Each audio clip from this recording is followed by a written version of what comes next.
Selamat siang teman-teman, hari ini saya akan membawakan Zygomicota, satu kelompok fungi yang sangat menarik dan memiliki peran penting di dalam ekologi. Zygomicota, nama Zygomicota berasal dari jenis perbanyakan diri seksual terutama pada pembentukan sigospora atau spora istirahat atau dorman yang berdinding tebal. Klasifikasi dari Zygomicota masuk dalam kerajaan fungi, divisi Zygomicota, kelas Zygomycetes dan kelas Trichomycetes. Jadi ada dua kelas di sini. Ciri-ciri umum, yang pertama menghasilkan spora seksual zigospora berdinding tebal, umumnya dorman melalui fusi dua gametangia. Jadi akan terjadi fusi atau penggabungan dua gametangium yang akhirnya bersatu dan membentuk penebalan disebut zigospora yang akhirnya akan masuk ke dalam fase dormansi atau fase istirahat.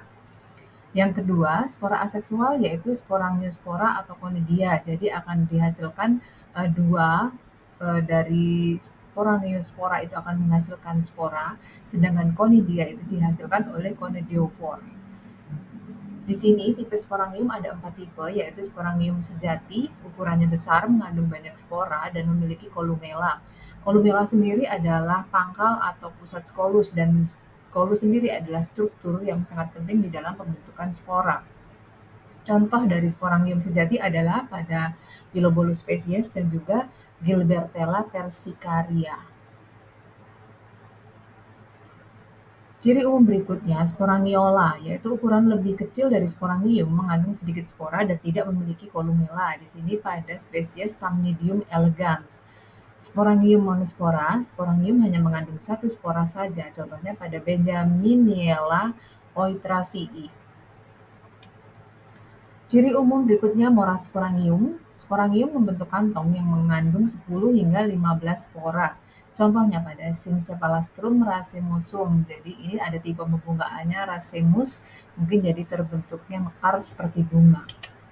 Ciri umum yang ketiga, hifa bersifat senositik, mempunyai beberapa inti. Jadi di sini bersifat asetat atau tanpa sekat, namun mempunyai inti yang banyak. Habitatnya ada di darat pada sisa-sisa makanan, tumbuhan dan hewan, bersifat saprobik di tanah, kotoran hewan dan roti, parasit pada tanaman, terutama pada buah yang mengandung kadar gula tinggi, contohnya stroberi, hewan dan juga fungi yang lain. Tidak memiliki zoospora, sehingga sporanya merupakan sel-sel yang berdinding. Reproduksi ada dua secara seksual dan aseksual. Reproduksi aseksual dilakukan dengan spora yang berasal dari sporangium yang telah pecah. Reproduksi seksual dilakukan dengan peleburan dua hifa, yaitu hifa positif dan hifa negatif. Bersifat multiseluler dan dinding sel terdiri atas kitin. Jadi Zygomicota sendiri tidak ada yang bersifat uniseluler, semuanya multiseluler. Cara hidupnya sebagai saproba atau pengurai, hidup di tanah pada sisa-sisa organisme yang sudah mati atau sudah membusuk, pada makanan seperti tempe, nasi, dan roti. Simbiosis mutualisme dilakukan oleh beberapa jenis Zygomicota. Jadi di sini beberapa jenis Zygomicota hidup dengan bersimbiosis mutualisme pada akar tumbuhan dengan membentuk mikorrhiza. Contohnya adalah simbiosis mutualisme antara Zygomicota dengan tumbuhan eukaliptus. Di sini mereka akan saling diuntungkan, di mana Zygomicota akan memperoleh nutrisi berupa zat organik yang berasal dari inang tumbuhan, sedangkan akar tumbuhan inang dapat meningkatkan penyerapan air dan mineral yang berasal dari dalam tanah. Bersifat parasit, yaitu beberapa jenis jamur Zygomicota hidup parasit yang menyebabkan penyakit, seperti jamur penyebab pembusukan pada tanaman ubi-ubian. Di sini ada struktur anatomi dari Zygomicota. Jadi ada hifa berupa benang-benang halus pada jamur, kemudian sporangiofor adalah hifa yang muncul tegak ke atas, sporangium adalah ujung cabang sporangiofor yang menggelembung dan berfungsi membentuk spora atau disebut kotak spora. Rhizoid, bagian tubuh jamur yang berfungsi sebagai akar. Di sini fungsi rhizoid adalah untuk menyerap nutrisi dari substrat dan juga untuk perlekatan, yaitu agar jamur bisa melekat dengan baik pada substrat untuk menyerap nutrisi dari inangnya. Kemudian selanjutnya ada sporangiospora, merupakan spora yang terbentuk dalam kotak spora sebagai alat perkembangbiakan. Sporangiospora ini terbentuk nanti setelah sporangium itu matang, pecah, dan selanjutnya menghasilkan sporangiospora. Kemudian stolon yaitu hifa yang mendatar dan berada di antara sporangiofor. Reproduksi aseksual. Membiarkan aseksual pada jamur zygomicota dengan menggunakan spora vegetatif. Daur hidup dimulai dari pertumbuhan spora menjadi hifa yang bercabang-cabang membentuk miselium. Beberapa hifa akan tumbuh ke atas dan ujungnya menggembung membentuk sporangium.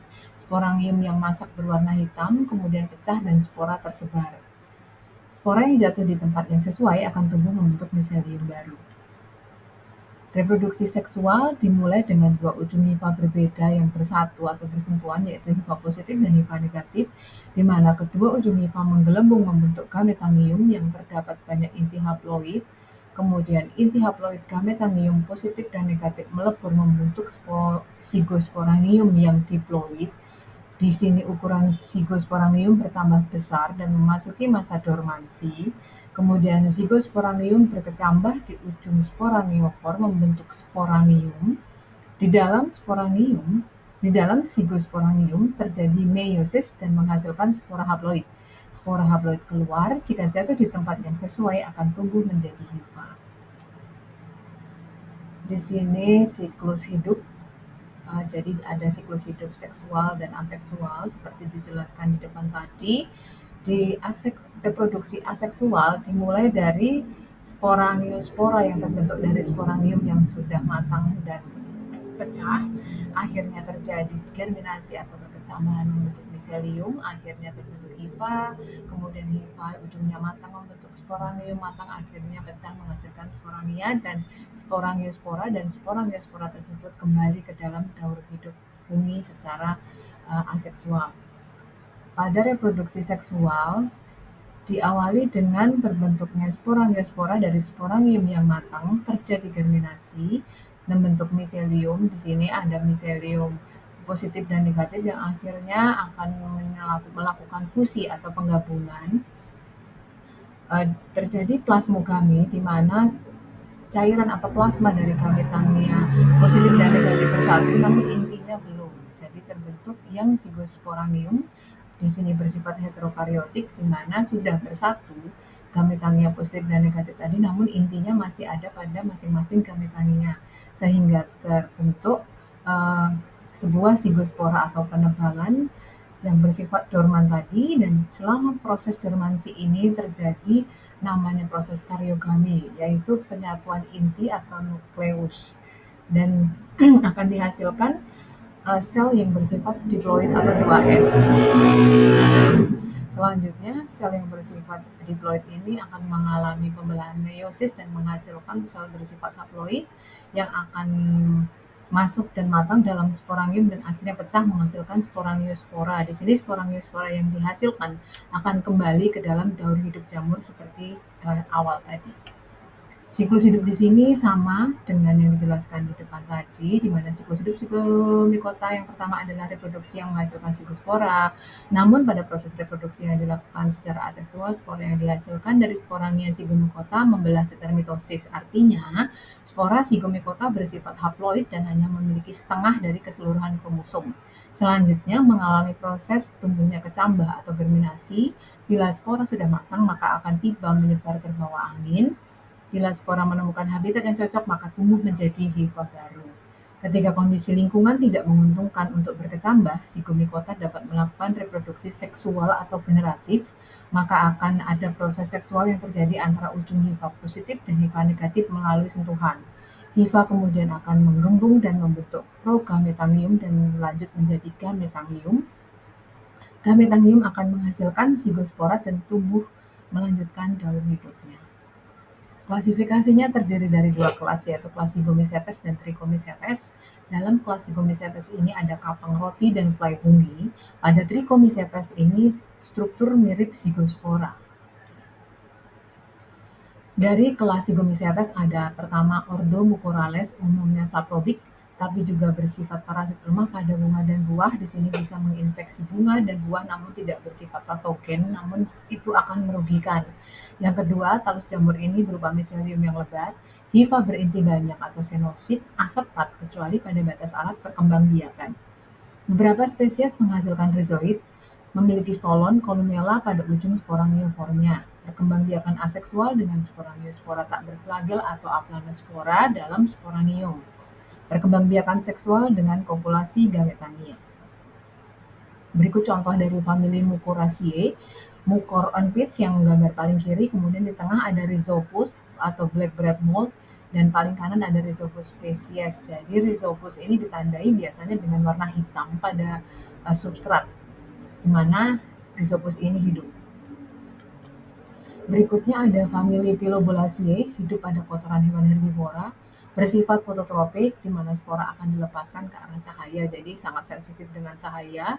Apabila ada cahaya, maka spora akan langsung pecah, akan langsung dihasilkan, di mana sporanggium akan langsung pecah.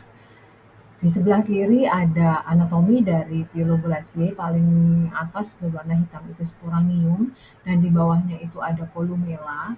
Di bawah columella itu adalah sporangiofor. Selanjutnya famili Kuninghamilaceae, contohnya adalah Kuninghamilla. 2. Ordo Entomoptorales, umumnya parasit pada serangga, nama lainnya fly fungi. Mycelium tidak selebat Mycelium mucorales. Mycelium punya kecenderungan untuk membentuk septa dan kemudian menjadi fragmen yang disebut Hypalbadis. Hypalbadis dapat melakukan pertunasan atau fission.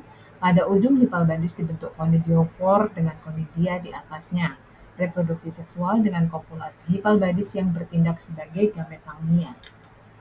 Contohnya di sini Ectomoptora muscae. Jadi jamur ini akan tumbuh pada serangga yang sudah mati. Selanjutnya kelas Trichomycetes selalu ditemukan berasosiasi dengan arthropoda, lalu sederhana atau bercabang melekat dengan sel basal pada saluran pencernaan atau kulit luar arthropoda. Mycelium tidak terlalu berkembang. Hifa umumnya senosit, reproduksi aseksual dengan sel amoeboid, arthrospora dan sporangiospora. Reproduksi seksual belum diketahui, namun ditemukan struktur yang mirip dengan zygospora. Contoh dari kelas Trichomycetes adalah Smithium.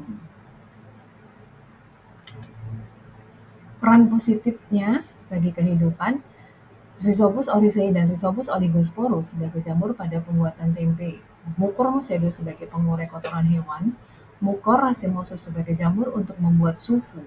Sufu ini adalah makanan yang dibuat dengan cara fermentasi dari susu kedelai, dekomposer dalam tanah dan kotoran, sehingga berperan cukup besar dalam siklus karbon. Jamur Harpelales yang bersimbiosis dengan arthropoda, khususnya larva, serangga, air, tawar akuatik. Actinomucor elegans di Cina untuk pembuatan keju dan sufu. Mucor javanicus berperan dalam pembuatan tape. Peran negatifnya sebagai agen penyakit tanaman, misalnya Coanepora cucurbitarum yang menyebabkan bunga cucurbita membusuk, menyebabkan infeksi oportunistik dari diabetes, imunokompromis, infeksi virus. Rhizopus species juga mampu memecah amilum menjadi dextrosa, protein dan lemak dalam kedelai menjadi molekul yang lebih kecil. Apabila tumbuh pada makanan atau buah-buahan dapat bersifat merugikan karena mengakibatkan pembusukan. Beberapa jenis Rhizopus seperti Rhizopus stolonifer merupakan jamur yang biasa tumbuh pada roti basi. Rhizopus oligosporus dan Rhizopus oryzae merupakan jamur yang membantu dalam pembuatan tempe. Rhizopus nigricans mampu menghasilkan asam fumarat dan bisa tumbuh pada tomat. Mucor muscedo banyak ditemukan pada kotoran ternak. Ada struktur jamurnya. Mucor hyemalis berperan dalam fermentasi susu kedelai.